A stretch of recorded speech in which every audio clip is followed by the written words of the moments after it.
Welcome to Wagon Wheel. Jarrod Kimber here. Back on my own. Got rid of Burrow, finally. Pushed him back to his own podcast. But thank you to him for popping in for so many Wagon Wheels in a row. We've got some really good questions here. Same rules as always. If you want to ask a question, the best way to do it is by joining up as a member on Patreon. I think it's our first class tier. We've got many tiers you can have a look at there. There's plenty of different things. There's a Discord community, and you get free ad-free access to podcasts and all sorts of information. Back room, back stuff. How the sausage is made, kind of information as well is available over on the Patreon. It just helps us make more stuff as well. So thank you to everyone over there. But if you are in the YouTube chat today, and you want to definitely ask a question, you can line some up. But if you want it confirmed that I answer that question, the super chat, of course, is always the best way to go. But let us begin with the show with a question from Kennedy, who says, so the Duckworth-Lewis calculations, do you think they make sense? What metrics are they based on? Do you think they could be improved if better metrics were used? Felt like in the IPL final that DLS calculation made it much easier for CSK to chase the original score set. Well, in the IPL final is a really good example of, I thought Gujarat were the favourites at the innings break.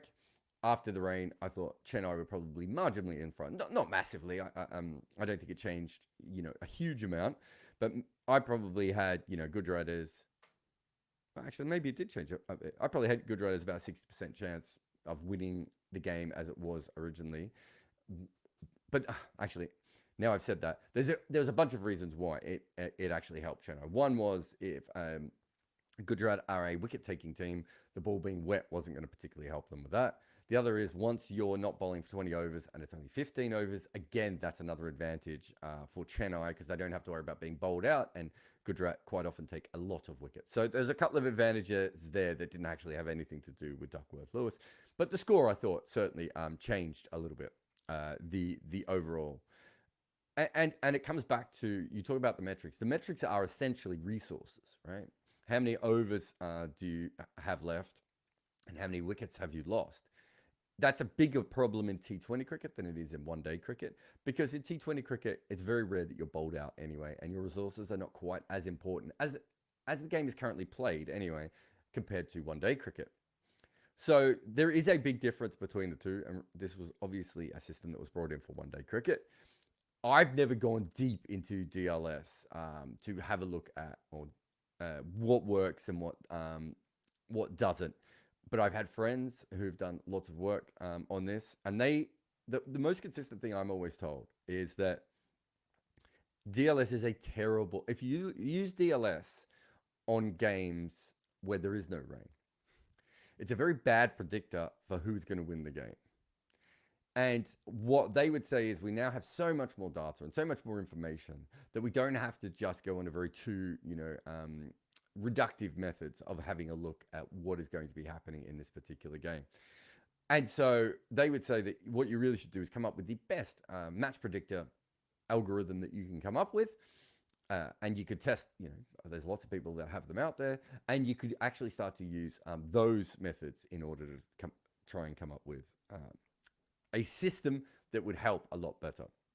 So I don't know, if at the end of the first innings your team had a 45% chance of chasing, then when the rain happens, you should still have a 45% chance of chasing whatever the rain reduced total is. That's what a lot of people have told me. As I said, I haven't done as much on that. The one thing I would say is that DLS is a TV gimmick. And I don't mean that in a bad way to, the guys who invented it or anything, but it's there because essentially we're trying to get a game out of something that really shouldn't be a game. It isn't really designed to be fair. It's really designed to make sure that we can continue to play the game. And I think it's more fair than the original system, of course, the one that Richie Beno came up with. And they have tweaked, it was Duckworth-Lewis originally, now it's Duckworth-Lewis-Stern, isn't it? I think other people have been, is it Stern? I think it was Stern. Stern, yeah. I think other people have been involved with it as well over the time. But yeah, I think there's definitely a lot more that can be done when it comes to it. But I'm not going to pretend to be an expert or anything else in that. But I do think that if you were to redo it now, it's like one of the many things in cricket. And I say this a lot. If we just redesign cricket from here, we probably wouldn't have DLS anymore.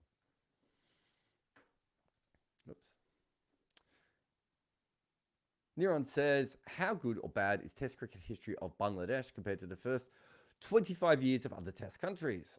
When do teams usually get reasonably good at Test cricket? So New Zealand win their first Test series at 39-year mark.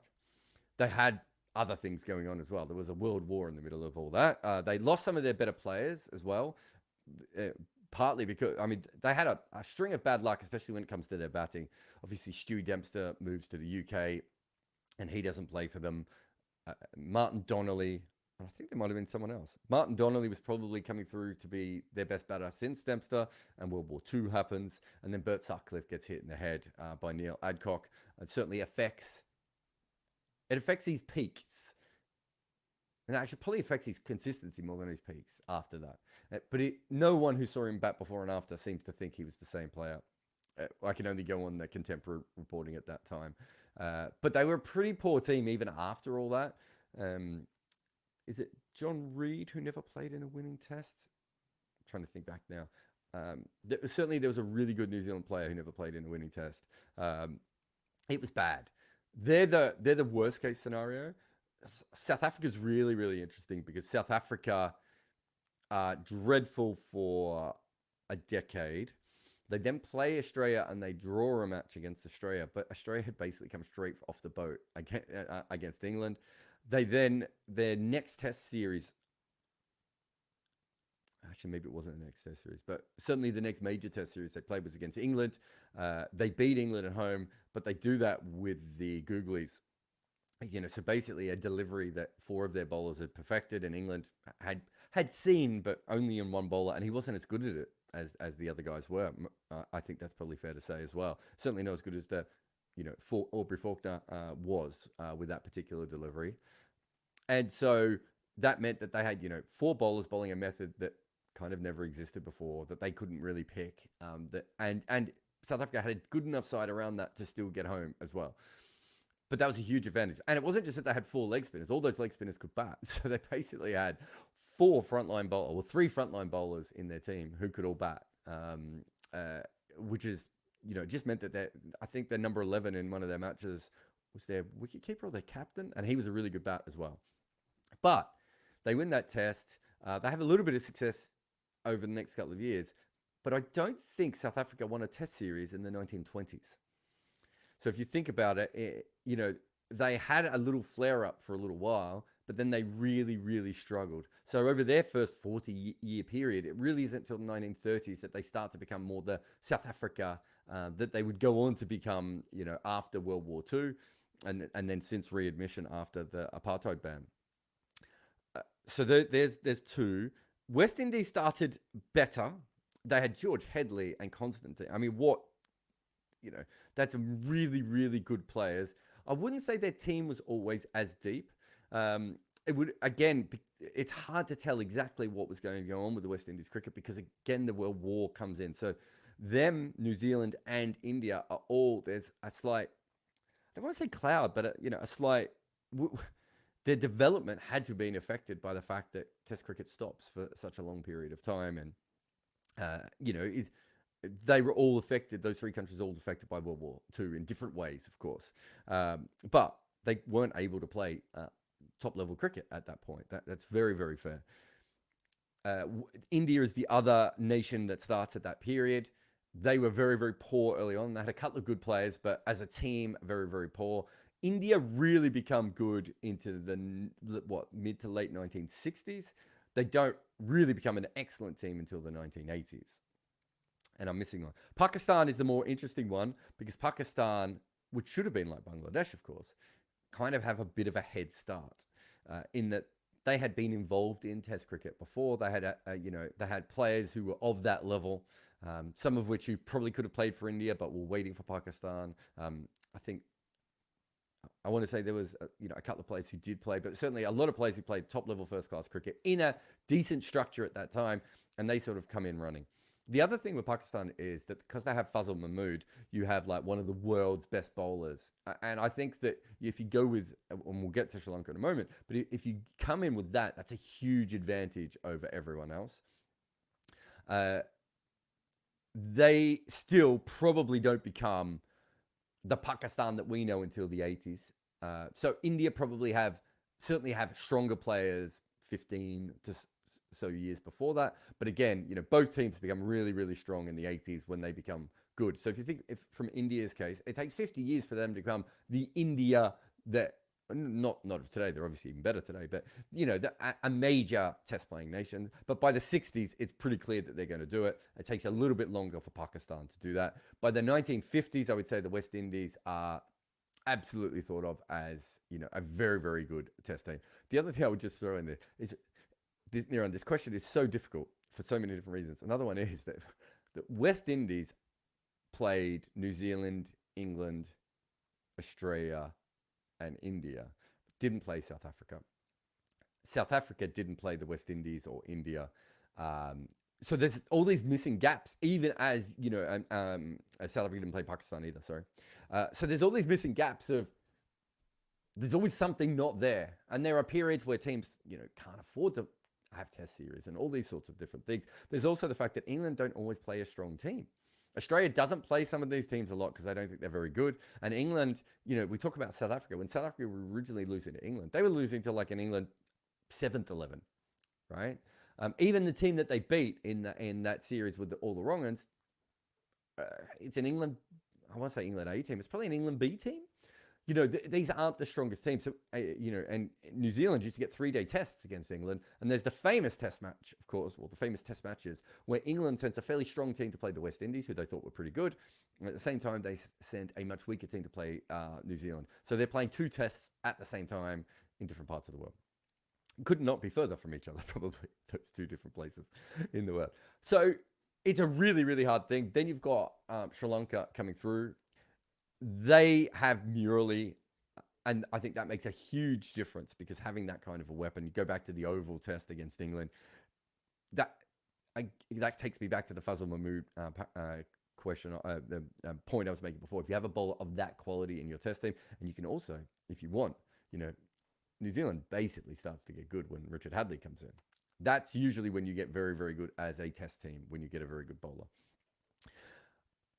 Zimbabwe is a really interesting one because I don't think anyone ever thought of them as an exceptional team, but they were very deep for a younger side. If you look at their, batting options of 4 and 5 guys who could play, bowling options, usually multiple people who had talent available there. They had Andy Flower, who's obviously, generational sort of player. There was a lot going on there, but I don't think people went into test matches against Zimbabwe thinking that they were a threat in that same period that Sri Lanka certainly were probably thought of as a little bit more of a threat. Everything goes wrong with Zimbabwean cricket after that era, of course. So if you compare Zimbabwe to Bangladesh, you'd have to say that Bangladesh has done much better there. So that kind of gets us through to Bangladesh. Bangladesh's biggest problem right at the moment is that their best bowler is probably Shakib Al Hassan. Very, very good frontline bowler, but not Fazal Mahmood or Richard Hadlee or Murali. And I think that is a thing that can overcome some of your batting flaws. And so I think that they probably settle somewhere in the middle to the lower middle of that. They're certainly not one of the worst teams we've ever seen when they've come into Test cricket, but they're also not at that sort of Pakistan level. Or maybe Sri Lanka would be the other team that you would put up there, or the West Indies. Those 3 teams probably certainly started a lot stronger from an early point where even when you were playing against them, you had to kind of think, you had to worry about them. Bangladesh is probably not in the South Africa, New Zealand section of this.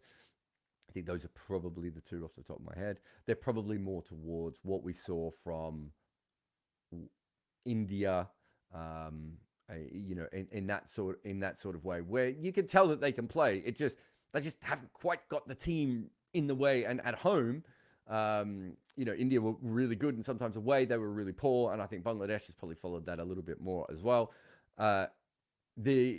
The development just hasn't quite come through the way that you would want it to at the moment. But I'd have to go back and do the records more thoroughly. But because of all the weirdness of Test cricket, it's a brilliant question, but it's also almost impossible. I'll probably now, because I've spent so long on this, do a video on this. So thank you for giving me extra work. Ian says, with Jadeja scoring 10 off the last 2 balls to win the IPL final, is there a truth to the existence of a big game or big moment players? We've seen Stokes drag games out of the fire for England. Are some players just brilliantly suited to these situations, or do they just occur and we attach the label afterwards? I think good players in general are going to be good in high pressure situations because their overall skills are just better, right? It's very rare that you would find a player. I'm trying to think of someone who is a very average player, but then in the most important games is absolutely world class, and then goes back to being very average again. Watching the NBA Finals at the moment, Jimmy Butler is a really good example of a player who is a very average player through, not average, a very good player through, the majority of the season, certainly, and top 30, top 20 most talented player in the NBA. And then you get to the playoffs and he suddenly looks like, top 5, maybe even top 2 best players in the playoffs. But what happens in those bigger games is he's actually thrusting himself more into the action a little bit more, and his role has slightly changed. And I think that is probably something that we've seen with someone like Ben Stokes. With Ravi Jadeja, with all due respect to what he did, because I think he did pretty well in that over.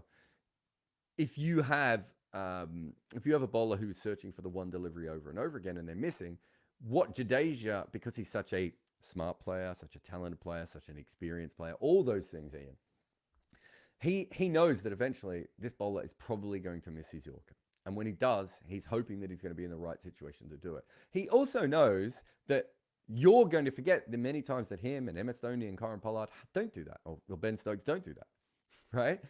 It's the old. I think there was a Michael Jordan ad from years ago where he talks about all the game missed, all the shots he took where he missed the shot, right? Like we tend to focus on the fact that he always does this, forgetting the fact that all the times that they don't do it. But the best players, I'm trying to think. There was a really good football example of this. I think it was, I can't remember if it was one of the Belgium or one of the German players, but at the last minute of a game, this player stepped up and everyone sort of said it was clutch. And someone on Twitter went into the detail of, if you went through, this player had headed this goal in to win this game for his team. It was obviously a really important football game. But the thread was basically saying, if you look at the last five or six occurrences, so pretty much the entire second half, when there'd been a corner or a cross or whatever it had been, penalty kick into the box, anything like that, this same player had always been in the right position at the right time. The problem was that maybe there was a defender beside them on the other occasion. Maybe the kick didn't come in perfectly, or maybe they didn't time the header exactly as they wanted to. It wasn't that they were clutch. They were just regularly in the right position. And if you look at Jadeja, if you look at the shot that he hits for 6, and the shot, I think it's 2 balls before, where he hits a single.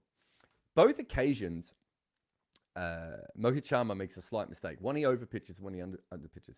Ravi Jadeja gets into a very similar position in both balls, right? And in that position, the first one he mishits and it goes out to long one for a single, and the next one he hits perfectly and it goes for 6. If he mishits both of those, you're probably not putting this comment in, right? And if he hits the earlier 6 in the over, we're all going, well, I mean, they're only chasing 13 and, wet ball and they have wickets in hand. We're probably not giving him as much credit. Sometimes it just is the timing of when these things happen. But he was already putting himself in the best situation. Whereas if you look at Shivam Dube, who's obviously, certainly against pace anyway, not the kind of hitter that Ravi Jadeja is. He gets a really bad ball and he loses his shape a little bit and his hands just sort of twist as he tries to play a shot. And I think the difference is that even when Jadeja mistimed he was more or less in the right position to play that shot. It just didn't hit the middle of the bat the first time, and the second time it did. Whereas with Shivam Dube, he was probably trying to overhit it. He probably suddenly saw this wide full toss.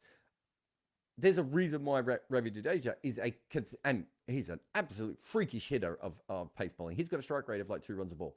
Right, so there's nothing surprising about him being able to do this, but there's a reason why he's a more consistent striker of a ball than someone like Shivam Dube is, and a lot of it is to do with technique and everything else. Patrick says, if you could go back and rewatch one calendar year of cricket, what would it be? Wow, that's good. I mean, you'd probably want to pick something a bit, not obscure is the wrong way of putting it. 2002 would be a fascinating one. 2002, sorry, 1902 would be a fascinating one because it was that first test that South Africa drew with Australia, and it was also the really close Ashes series. I think that they were all in the same year. I can't remember the full dates, but I would assume that was the case. We don't. Was it? There was a bunch of matches came down to the last ball in that Ashes series. I'd like to see what the quality was like and everything from that perspective. That's the one that I'm most interested in because I think in the history of cricket, it probably has one of the biggest impacts going ahead. Of the Ashes are quite interesting. Once England start to play their better teams, Australia doesn't dominate the way that they had before, and so there is a period. I think I'm trying. So I'm trying to do this all off the top of my head, Patrick. But I think there was a period where Australia do really well in the Ashes, and then, or in England Australia matches, and then England do really well for a little period, and then Australia sort of pull back. And I think it's that period, that sort of Trumper, Clem Hill type of period. Lots of very good bowlers from Australia as well, where everyone starts to realise that Australia is very good. And I wonder if that series is the one where you start to see it all happening. The calendar year bit is the one that gets me because you'd have to then factor in exactly which teams were playing who in that calendar year. And Australian summers and Indian summers and New Zealand summers, South African summers don't really quite allow for that thinking. so it's hard for me to put everything in 100%. But there are test series. I'd love to go back and watch the Pakistan West Indies test series where Hanif and Sobers both make triple centuries. It may not be particularly entertaining cricket all the time, but I'd love to see what that was like. I think that's a really, really interesting one. Obviously, Bodyline would be another fascinating series to go back and watch, especially with eyes from today. I remember Alex Massey wrote a piece about how he thought Bodyline was overrated. But I think even compared to today, the percentage of balls that were bowled short is probably, drastically higher than most test matches outside of when Neil Wagner is playing. Even the West Indies fast bowlers probably didn't bowl as consistently short as it was in Bodyline. It'd be really interesting to go back and have a look at that. A lot of the sort of early periods where we have, the India using their quartet, I think would be fascinating because that's another change in cricket that comes from that. So I don't know if I have particular years just because I don't think I necessarily think of cricket in years just because of the way the sport has gone. But there's certainly, those are some of the series or some of the periods that I think are really, really interesting that would be great to go back and have a look at. Ben says, what would using a single brand of ball for all tests do to bowling? Should the away team be able to choose the brand of ball? So, Ben, the reason that this isn't the case is because all the conditions are completely different, and an Australian company really shouldn't be making balls that should be used in Bangladesh and India and all these other places. The white ball is just you don't make a lot of money from making the white ball, so Kookaburra have sort of cornered the market, and the ICC has allowed them to do that. I wrote about that recently. Did a video about that recently, and wrote about it. I probably talked about it a lot recently, but you can go and have a look at that. So you don't really want. So the one brand is kind of a misnomer. I think if I was running cricket and it was run correctly, which those two things may not go together, of course. Me running cricket and it being run correctly may not directly gel with each other. But if I was running cricket and I had my way, what I would do is I would buy SG, Duke, and Kookaburra. And I would bring them all together and I would use all the different skills and I would get the best of all three together, try and fix the white ball or make a new ball that is not white, more probably for that, whether it's an improved pink ball so that we only need one ball in one day cricket. And so it doesn't go as soft in T20 cricket as well. And try and improve the pink ball as well so we can get it to 80 overs, all those sorts of things. But I'd be using all the different knowledge, so SG obviously know the Indian conditions, and I'm not sure if that also means that that ball translates over particularly well to Pakistan or Bangladesh or like those are the sorts of things I would love to check to see if that's a better ball than using the kookaburra in those situations or a kookaburra style ball. What I really would like is, 5 different balls probably for different conditions all around the world. And as you said, maybe then you could get to a point where, the away team would be able to choose the brand of ball and this, or the type of ball. And there's 2 options, coming into this test match. You can use this ball and it's known for, doing this thing, or you can use this ball and it's known for doing this thing. That whether I would go to that extreme or not, I don't know. But what I would want to do is use science and information as much as possible to make sure that the best ball is available for every individual market. And that is simply not the case at the moment. Aditya says, during the last Uncovered, Barrett, you talked about CSK bringing in Stokes as a possible leader post Donny's exit. But you said, given his workload and body, it seems unlikely he could be a long-term leader. Do you think CSK brought Rahane, keeping one eye on his leadership credentials, until someone like younger, like a Gaikwad, is ready to take over? Well, there's no doubt that Stokes was brought for that. They could still use him for that as long as they don't want him to bowl. I don't think I don't think he's particularly good T20 bowler anyway. And I certainly don't think he's going to be any better now that he's only got a handful of balls left in his life, depending on who you talk to, left. So I do think from that perspective, they have to make a decision. I don't think they brought Rahane in as leadership, just because if you look at the last couple of years, everything they've got out of Rahane has to be a bonus. If in now, you might be right, they might, I don't know what, relook at that and say, well, okay, why can't we use Rahane in this sort of role? But I wouldn't have thought Rahane would have been brought in with that in mind, just because who on earth thought Rahane was going to do any of this? Saynath says, on episode 34 of Uncovered, oh my God, bringing receipts. You mentioned that you were taking training for being a curator. Taking a lead from that, I have 3 questions. The water logging during the IPL final brought out different equipment for driving the pitch and ground, like a hairdryer, iron, and sponges. What are the most unusual equipments that you have seen used for drying a pitch? I think the most unusual one was it a helicopter? I wanted to say. And was there another pitch where they burnt the surface? I feel like those 2 things have both happened. Obviously, the Brumbrella was a fairly famous invention. You'll have to Google that. I don't think there's any kind of, I don't think it exists anymore. I think we all know that Sri Lanka does it best, and a lot of it is to do with the staff and everything else. But the amount of time that we cover the important bits, but we don't cover the whole ground, and understand the drainage and how everything else works. But it doesn't make a lot of sense that we're not trying to cover the whole ground. And so I think that I could be wrong, but I don't believe that there's a better system out there than what the Sri Lankans do, just on a very basic level of making sure that when the rain stops, there's a lot less problems with that. And I understand there are certain grounds in the world where having as many staff as they have in Sri Lanka is just not feasible. And there'd be many other reasons why you can't, you wouldn't be able to do that. And it's, if you've ever been at a Sri Lankan game, it takes an age for them to get those covers on anyway. So if it's a deluge, sometimes it doesn't matter. And also, it takes an age for them to take them off. So there are other issues, but I think that's the best one. So I was, when I was learning about curation and everything, I was in Melbourne. And a lot of the surfaces, I only did a little bit of training on that itself, but a lot of the surfaces that we were dealing with were really sandy. So you just had to keep the pitch covered, and then the ground kind of just recovered on its own.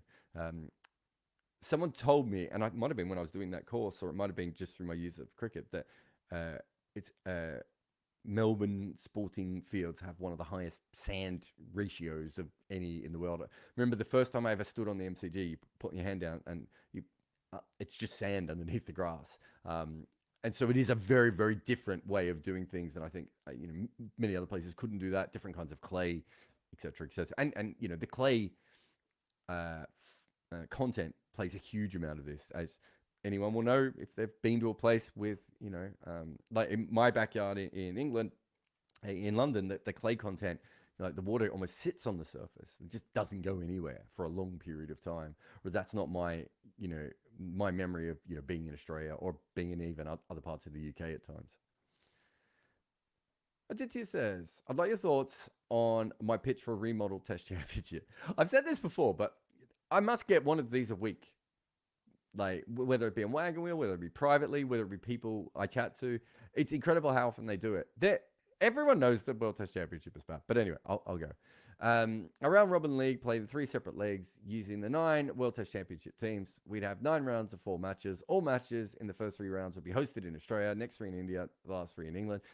I already see some problems with this, but last 3 legs, leaving room for other formats and marquee test series, the Ashes. This can also be used for women's teams and multiple divisions, including associates or franchises. Most teams play red ball. Look, the first problem is that you're probably not going to get big crowds away from home. If it's a TV product, you then got the time. Let's say you're playing test matches in India and it's West Indies, New Zealand. Those are not particularly great time zones for the West Indies fans or New Zealand fans. So you're then hoping that other fans go. And those time zone problems happen everywhere, right? That's going to be a huge issue. But as I said, there's a million ways of fixing the World Test Championship. The people who created it don't think it's a particularly good system, right? No one's sitting there going, oh, this is exactly what we wanted. They had a pre-existing FTP, and then within that FTP, they basically try and gerrymander a league onto it, right? They don't want the ICC to take control of it because the individual boards don't want to secede their bilateral powers. And because of that, we have a stupid system. You know, I see some flaws within your system, but it's probably still better than what they currently have. But it doesn't matter. That's it. There's no one is, and there's so many. I cannot even suggest how many people are out there who are coming up with their own World Test Championship plans and theories and schedules and everything. There's no one schedule. Even if it was absolutely right, Aditya, and you had the most perfect schedule that anyone had ever come up for World Test Championship, it wouldn't change anything at all, because that's not the problem here. The problem is, if you have a World Test Championship in the style that you're talking about, the ICC have to run it. And the individual boards do not want that. Kennedy says, oh, that's this DLS question again. Neuron says, is Arjuna Ranatuga the only player to play the first test of a country and go on to win the World Cup? Do you ever see this happening again? I would assume he would be the only one. Yeah. Do I ever see that happening again? Yes, and I mean, we don't know what Test cricket is going to be like in 10 or 20 years' time. So from that perspective, it's a really tough question to answer. And then if you take it a step further than that, of course, we don't know how many teams will be in a position over the next 10 or 15 years to win World Cups. So at the moment, unless you were saying Afghanistan and Rashid Khan, there isn't really another. Oh, Rashid Khan played in the first test? I think he played in their first test, yeah. Unless you're saying Afghanistan and Rashid Khan, there isn't a other person out there that is obvious to be able to do that. So it's a real, as you've asked the question, you would have to say no. Afghanistan probably won't win a World Cup. At least it doesn't look likely at the moment. But because he's out there, I suppose there is a possibility of that. I don't even know if new teams, as they're coming in, will continue to play test matches. It's very unlikely that Andy Balbirnie will win. I'm trying to think who else is in that team. I don't think Harry Tector played in that first test. I think they had the old boys at that stage. I can't remember if Mark Adair played in that test either. So, an Ireland are less likely to win a World Cup probably at this point than Afghanistan. I think that's fair to say. So, you've only got a handful of players who currently would even half qualify for this award. And I'm not expecting there to be a bunch of other test teams in the next couple of years. I'm not even sure if other teams are wanting to play test cricket now in a way that they did, in a previous era. All right, well, I'll take a quick break here. And after the break, we will get to the questions in the YouTube chat. You're listening to Wagon Wheel. I am Jarrod Kimber. If you like what we are making here and you want to know if you can help out, well, you can. On top of asking super chats on our lives, you can also support us through Patreon or buy me a coffee. The more support we can get, the better and more videos we can make. On Patreon, there are plenty of other things we offer too, like a Discord server, the chance to ask questions directly, AMAs, and early versions of our recordings. This channel only exists because people like you help support it. We have to buy equipment, software, pay wages, and my mortgage, I suppose, just to make this stuff happen. And if you don't have any money available to spend, it isn't just your money we want. Shares, likes, retweets, comments, subscriptions, the little bell icon thing, all of it. They help us build and become more professional, make more videos, better videos, all that sort of stuff. So thank you for watching everything we make and for all your support so far.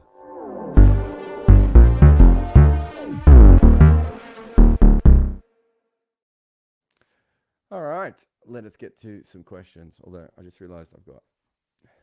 No, I'm okay. Eat counts with the super chat. Remember, if you want your question absolutely guaranteed, super chat is the way to go. What are some of the lesser known existential concerns cricket made it through? Also, please increase your volume. I don't know when he said that. On that perspective, I'll put the mic closer. Lesser known existential concerns. I mean, I think South Africa is, I mean, it's not lesser known, but that's a huge thing, right? Like from 1930 until 1969, is it? 1970? So 40 years, obviously World War II in the middle of that one as well. But for 40 years, they're not playing teams that aren't white or even aren't majority white. In the case, I suppose, of the West Indies. Actually, maybe I'm trying to remember what the makeup of the West Indies teams were, but certainly in that case, you know, they weren't playing the West Indies, they weren't playing Pakistan, they weren't playing India. They then didn't play England when Basil D'Oliveira was picked. So from that perspective, I don't think they ever played Australia when Australia had a non-white player, because I think he played against England. And I think they might have played against England when England had non-white players. But again, basically didn't play against teams they didn't consider as white teams. That's an existential threat that didn't seem to bother anyone back in those days. Not sure why, but that is the case. What else do we have? I think the biggest one was the overarm versus underarm bowling, because you're talking about a 60, 70-year argument here. And that was a real argument for the soul of the game. Because the old guys who played as amateurs with big, heavy bats, you know, were a little bit overweight and, you know, struggled to move around a lot, wanted the underarm bowling to continue so that they could continue to play. And, you know, it wasn't going to be an athletic-dominated sport. So had that not changed, it would have been absolutely huge. So I think that's one of the biggest existential crises that cricket ever had. And it's incredible to me that it took, even in that day and age, that it took so long to sort of win everyone over. Existential crisis. I suppose you then have the fact that we now think about Test cricket as the major form of the game, you know, in an international point of view. But I don't think it's really thought of as the major format of the game, really pre-Bradman, pre-Bodyline, those sorts of incidents. I think Test cricket was seen as fine, but county cricket was really where you were rated as a player. That's an interesting thing as cricket becomes international. So yeah, I think those are the ones that come off the top of my head. Thank you for your super chat. Jay says, why does Australia and England have a history of selected players when they're 28 to 30 instead of when they're 23 to 25 and giving them a longer run to adapt to international cricket? Well, I think that's a fairly modern thing, and it comes from professionalism, right? In the old days, when cricket was a different kind of sport, especially if you look at Australia, you didn't have as many players who were hanging on between the ages of 28 and 30 if they weren't seen as someone who could play international cricket. The Mike Hussey situation, Mike Hussey probably, knowing a little bit about his family and his you know, the environment he was growing up in, if cricket wasn't professional when Mike Hussey came through, I think he would have just disappeared and got an office job. I don't think he would have stayed around to continue to play first-class cricket, especially in the years when he was struggling. Like, he was dropped by Western Australia.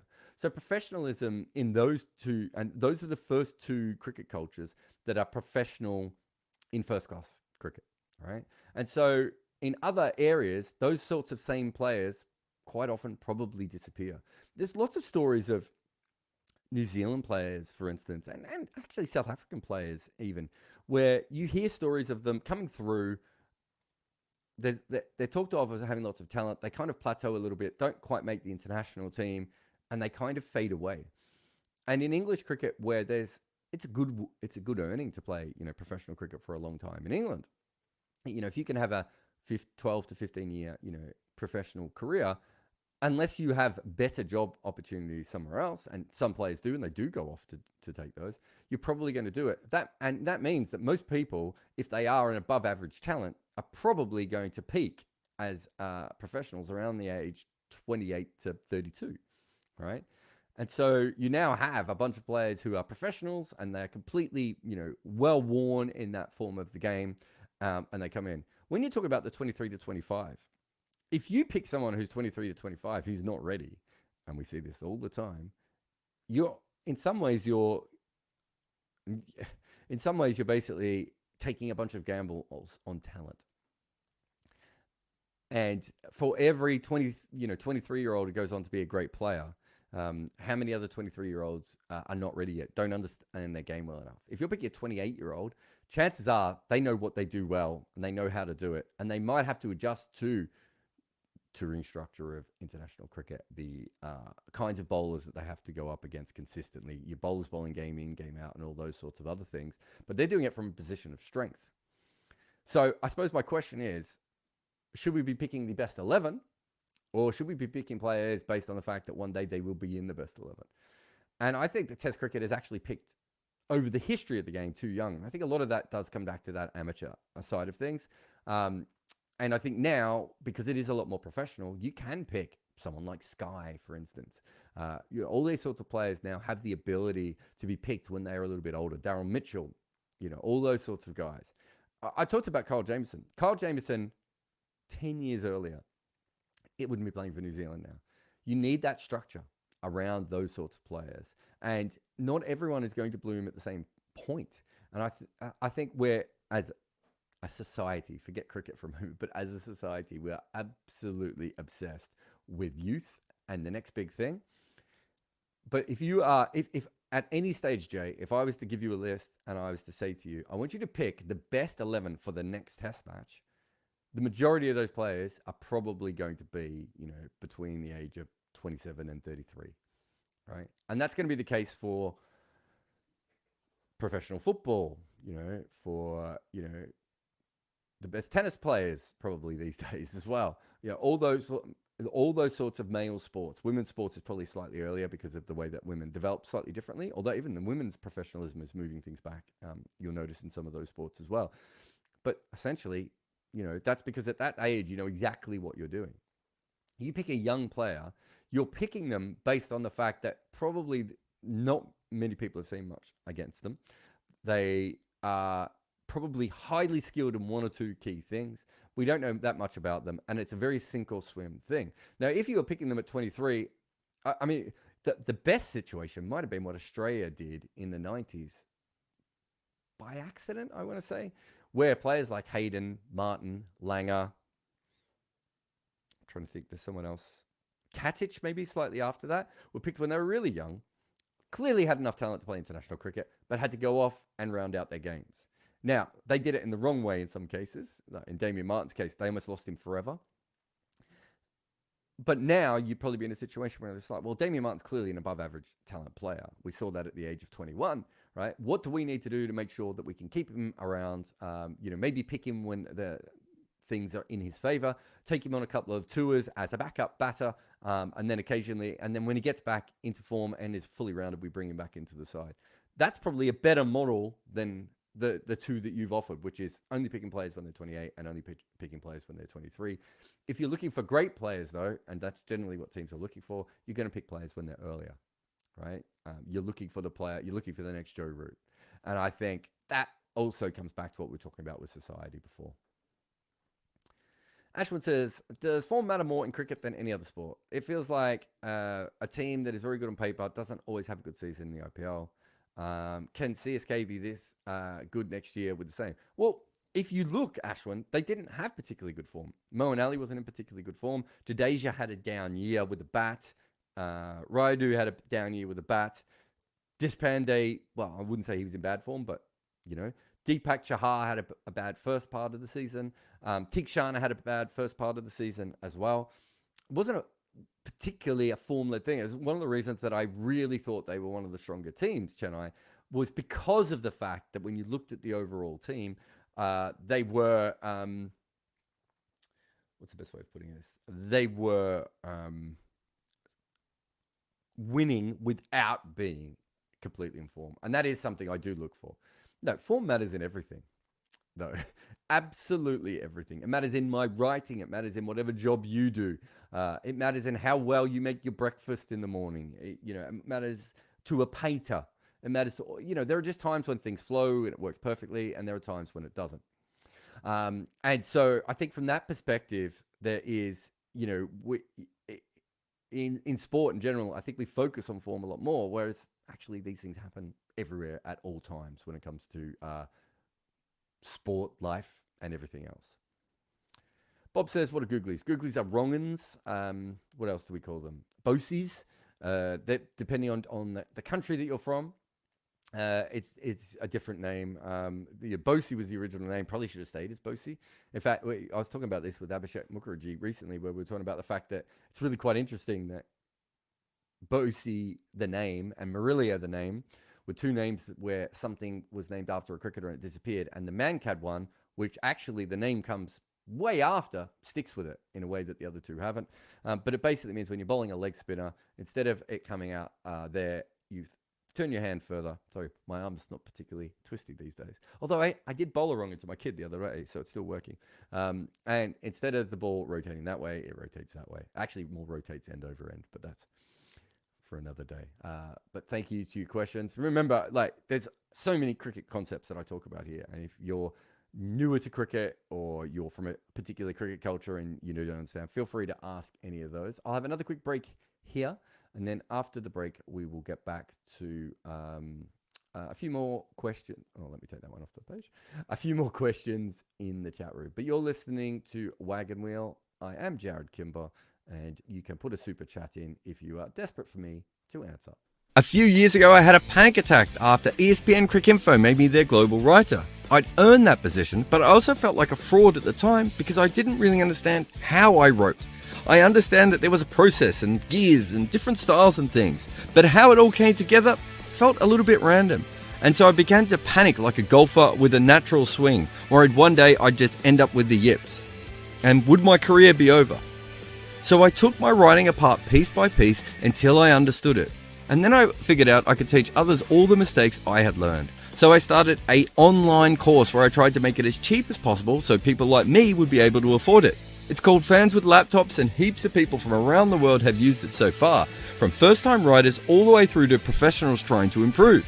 I started with a simple plan to make each writer the best they could be. And from the feedback I've received over the years, it seems like the course does that.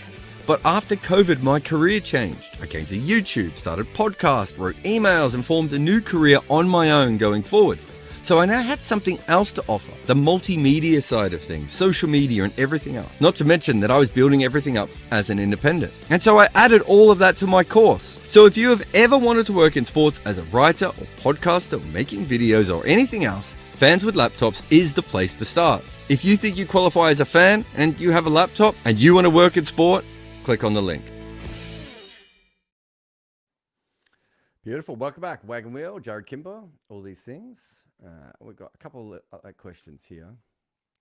And I've now completely lost the question I wanted to ask. So just give me 1 second as I go back. Let's have a look. So someone had asked, had said something about Sri Lanka, which I don't think is true. And I just want to, there we go. EKG says, Sri Lanka had a very good start to Test cricket and did very well from 1981 to 1990 with limited numbers of tests they got. Okay, so Sri Lanka win the 1985 series against India, which is really, really interesting. And I think definitely should be mentioned there. But they don't then win another series until 1992 at home. They then beat England in 1992 at home. And their first really, really interesting one is they beat Sri Lanka in New Zealand in 1994. What I would say there is that, and this is why the question, and when it comes to Bangladesh and put New Zealand in there, so the other teams that are very, very interesting, the fact that Canada almost became a test playing nation. And I'll explain a little bit why in a moment. I think New Zealand was partly made a test playing nation because they didn't want to just bring in West Indies and India because there was racism involved. I mean, there's racism involved in the formation of the ICC, and there's also the Commonwealth bias and everything else involved in the formation of the ICC. If you want to go back, I did a podcast on Double Century all about that issue. And I think people didn't think New Zealand were quite ready, which is why England sent a really good team to play in the West Indies and a less good team to play against New Zealand in those first test matches. And I think because of that, New Zealand probably get picked. I've said this before. I think Argentina probably were a better team at that point than New Zealand when you look at what Argentina had done against very strong MCC touring teams compared to what New Zealand had done. Not to say New Zealand shouldn't have got test playing status. I think Argentina should have got it. I think probably Ireland should have had it at that stage. I think America should have got it in around 1900 as well. So I think there's a lot of flaws in the overall system. But what I would say is that Sri Lanka is certainly a team that, looking back on it, probably should have been involved in Test match cricket 10 to 15 years before they were. And Bangladesh, and I say this, Bangladesh probably got it slightly before they were ready to be able to start it. So there should be a difference between Sri Lanka start and Bangladesh's start. Having said that, the Murali aspect is still huge because the Murali aspect turns what is a Zimbabwe-like team that Sri Lanka had into a proper test match playing team that, you know, go on to do incredible things. And I do think it's that one bowler which is incredibly important, and we see that again and again in the history of cricket. I've lost this question. I'm having all sorts of problems with the question. Sorry, everyone. Where is that one? There it goes. All right. Thank you, EKG, for your question. And we've got a couple more. Here we go.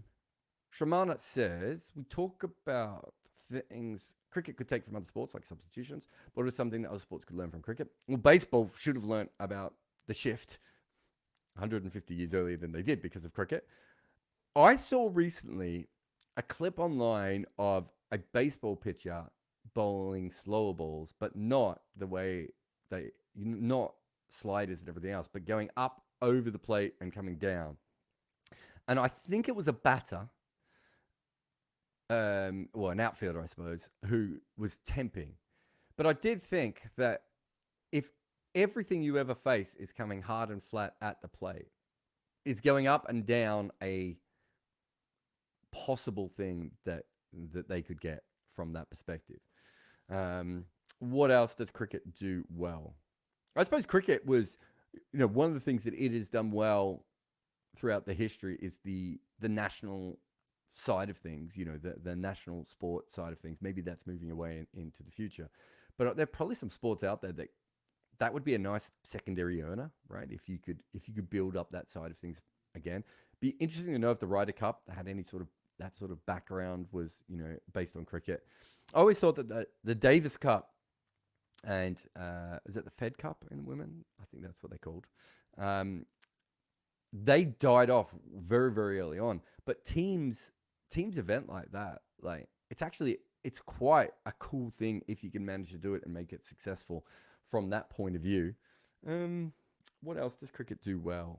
I'm trying to think if there's anything particularly on. It's such a different sport to most other sports. I'm not sure if there's anything particularly great. I would say that the fact that cricket has two bodies who look after the laws, one involved with the overall governance of the game and the other one that is just a law on itself, is a really, really interesting thing, because what it means is that you have groups with very divergent interests. You know, the ICC group is a very specific kind of thing. And then the MCC group is laws driven. So one's almost playing conditions driven and one's laws done. I don't think either of those groups run as well as they should. I don't think they're as professional as they should be.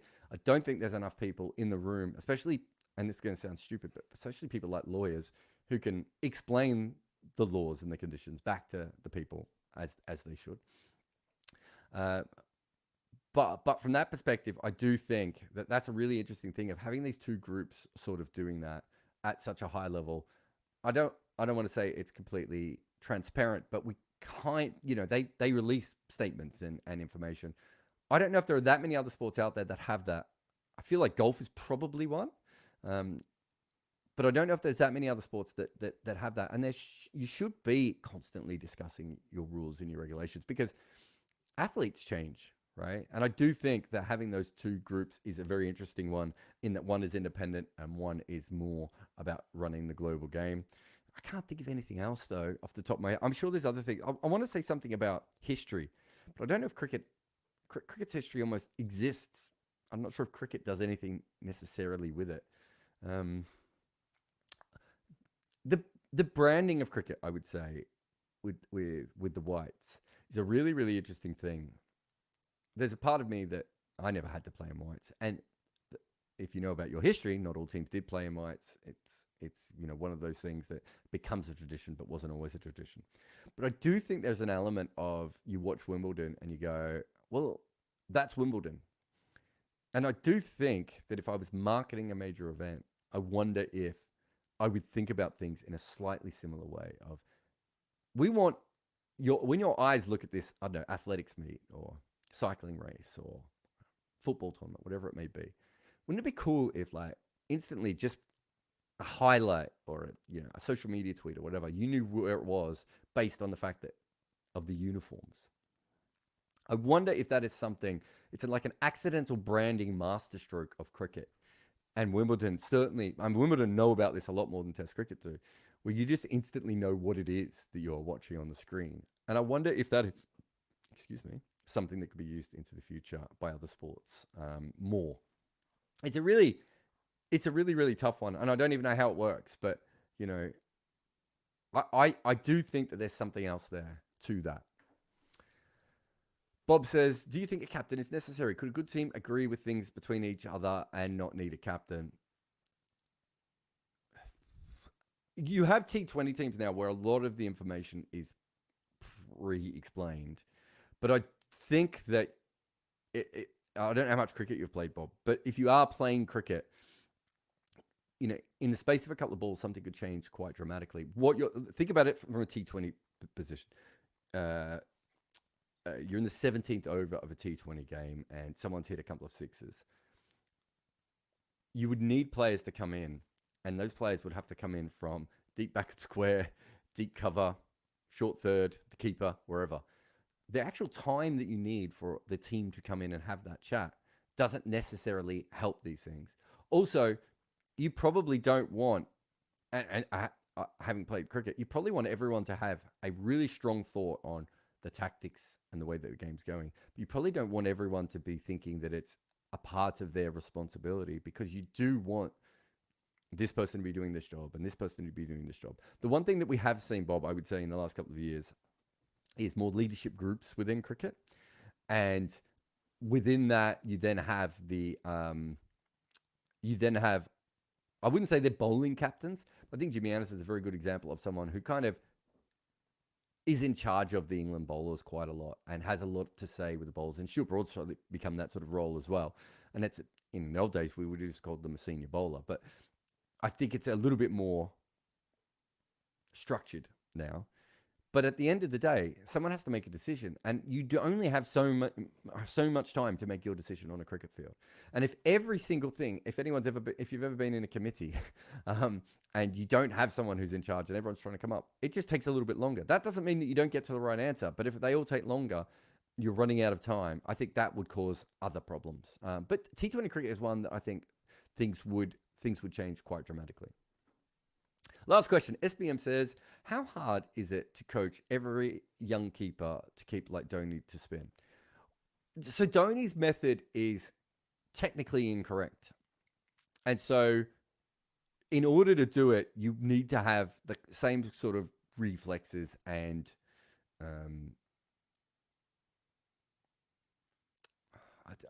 conviction that he has. So it's a little bit like Shane Warne and his bowling, right? We tried to teach leg spinners to bowl like Shane Warne, which is, walk in a few paces, come in and rip it. It didn't work. And the reason it doesn't work is Warne is a particular kind of athlete. And part of his thing was his incredible strength and his ability to still generate good pace on the ball. And he was a slow leg spinner, but considering his run-up, he wasn't a slow leg spinner, if that makes sense, compared to, some other leg spinners. And considering the amount of revolutions he put on the ball as well. I think any other leg spinner probably has to come through the crease a little bit quicker. And it's the same with keeping. If you were to train someone to have their hands still and not have any give in them, I think the majority of wicket keepers probably get broken by that. And, that they would get a lot more injuries because you should break more fingers doing it that way. And also, I think there'd be so many errors on the way up that they maybe wouldn't even be seen as wicket keepers. Donny's training as a wicketkeeper is so bizarre. The whole story about him standing in front of the motorbike and everything, and he like behind the stumps, or when he's not at the stumps, so when he's back, he's almost in some ways more of a stopper than a wicketkeeper at times, and he doesn't have the footwork that other wicketkeepers of his level have, which is quite often why he doesn't get to the wider balls.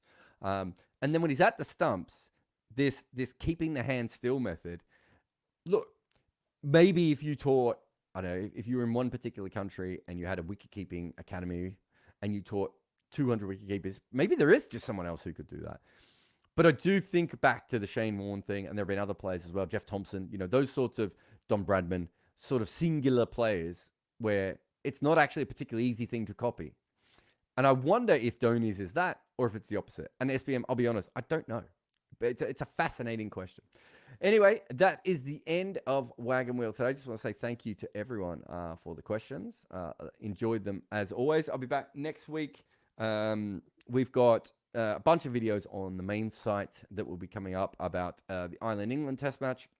Got something called the Bazball Shuffle that I think some of you will enjoy as well. But plenty of content coming up. I've got, I want to say 7 test matches in 8.5 weeks. I don't think I'll be able to cover the women's Ashes test, so I'll keep mine at 7. But I think it's actually 8 test matches in England in the next 8.5 weeks. But it's a huge schedule for me. So there'll be so much content here. So please subscribe and click the box and everything else. And if you're a podcast listener and you're listening in that way, we've upped our podcast to 4 times a week. We're going to 5, and eventually it will be 6 as well.